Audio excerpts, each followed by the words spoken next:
ఇక్కడ యోబు గారు కూడా ఒక మాట, యోబు గ్రంథంలో కూడా ఒక మాట చూద్దాం. చూడండి 22వ అధ్యాయంలో 17వ వచనం నుండి చూద్దాం. ఆయన మంచి పదార్థములతో వారి ఇళ్లను నింపినను, మా యొద్ద నుండి తొలగిపోమని సర్వశక్తులకు దేవుడు చేయడని వారు దేవుడు చాలా ఇచ్చాడు. ఆయన చాలా ఇచ్చాడు. ఏమిచ్చారు? ఇంకా ఇవ్వాలి. ఏమి ఇవ్వాలి? హిమాలయ పర్వతాలు తెచ్చి ఇంట్లో పెట్టాలా? ఏమి ఇవ్వాలి? ఆయన చాలా ఇచ్చాడు. నీ ఇల్లు పట్టదుగా హిమాలయ పర్వతం తెచ్చి పెట్టడానికి. ఇంకా ఏదో ఎందుకని?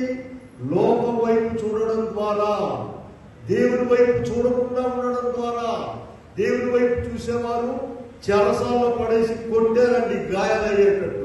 వాడు పాటలు పాడతా, మామూలు ఖైదీలందరేమో పాటలు పాడలేదు. అపోస్తుల కార్యముగా పేతురు యోహాను చెరసాల్లో పెట్టేసి కొట్టి పడేసి వాళ్ళు ఏం చేస్తున్నారండి? పాటలు పాడుతున్నారు. ఏమైంది వాళ్ళకు? ఏం పెద్ద బంగారం వచ్చిందా? ఏమన్నా లాటలు 10 లక్షలు తగిలిందా? తల్లి పడుకోబెడితే మిగిలిన వాళ్ళు తిని పడుకొని ఉన్నారు.